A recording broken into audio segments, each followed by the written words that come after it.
కడప నగరంలోని రిమ్స్ హాస్పిటల్లో Kadapa MLA Madhavi Reddy డాక్టర్లతో review meeting నిర్వహించారు. ఈ సందర్భంగా ఆమె మీడియాతో మాట్లాడుతూ, హాస్పిటల్లో ఉన్న సమస్యలను వారి అడిగి తెలుసుకొని వాటిని పరిష్కరిస్తామన్నారు. అలాగే ప్రజలకు నాణ్యమైన వైద్యం అందించేందుకు చర్యలు చేపడతామని ఆమె తెలిపారు.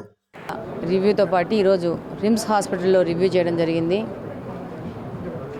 ఏమేమి లోటుపాట్లు ఉన్నాయి, ఇంకా ప్రజలకు అందుబాటులో వైద్యాన్ని ఎలా తీసుకొని రావాలా, ఈ మధ్య హడావిడిగా జగన్మోహన్ రెడ్డి గారు ఎలక్షన్స్ ముందు అరాకొర ఫినిషింగ్స్తో ఓపెన్ చేసిన వాటిలో ఏమి కొరతలు ఉన్నాయి, ఆ కొరతలు మళ్ళా ప్రభుత్వం దగ్గర నుంచి నిధులు తీసుకొచ్చి ఎలా పూరించాలా, ఎలా ప్రజలకు అందుబాటులో తీసుకురావడం గురించి రివ్యూ జరిగింది. డెఫినెట్గా ఇక్కడ ఉన్న డాక్టర్స్ కానీ, సూపరింటెండెంట్ కానీ, హెచ్ఓడీస్ కానీ వాళ్ళకున్న ప్రాబ్లమ్స్ చెప్పడం జరిగింది. వాటిని అన్నిటి మీద డీటెయిల్డ్ ఒక రిపోర్ట్ తయారు చేసి ఇస్తే డెఫినెట్గా దీన్ని ప్రభుత్వంలోకి తీసుకెళ్ళి ముఖ్యమంత్రి గారి దృష్టికి తీసుకెళ్ళేసి, అలాగనే హెల్త్ మినిస్టర్ గారి దృష్టికి తీసుకెళ్ళి దీనికి సంబంధించిన సొల్యూషన్స్ ఎలా తీసుకురాగలుగుతాము, ఏ విధంగా ఇక్కడికి ఫండ్స్ నిధులు తీసుకొచ్చేసి వీటిని ఈ యొక్క సమస్యలను పరిష్కరిస్తాం, దాని మీద రివ్యూ చేయడం జరిగింది. డెఫినెట్గా మళ్ళీ నెక్స్ట్ వారము వచ్చేసి సూపర్ స్పెషాలిటీ విభాగాన్ని కానీ, క్యాన్సర్ యూనిట్ని కానీ ఓపెన్ చేశారు. అది ఇంకా స్టార్ట్ కాలేదు.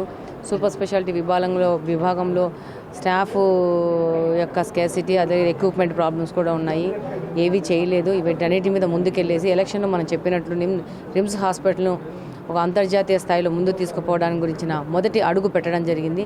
డెఫినెట్గా దీంట్లో మా తరపు నుంచి సంపూర్ణ సహాయ సహకారాలు, అలాగనే మా యొక్క దీని మీద డెడికేటెడ్ వర్క్ ఉంటుందని ఈ సందర్భంగా తెలియజేస్తున్నాను.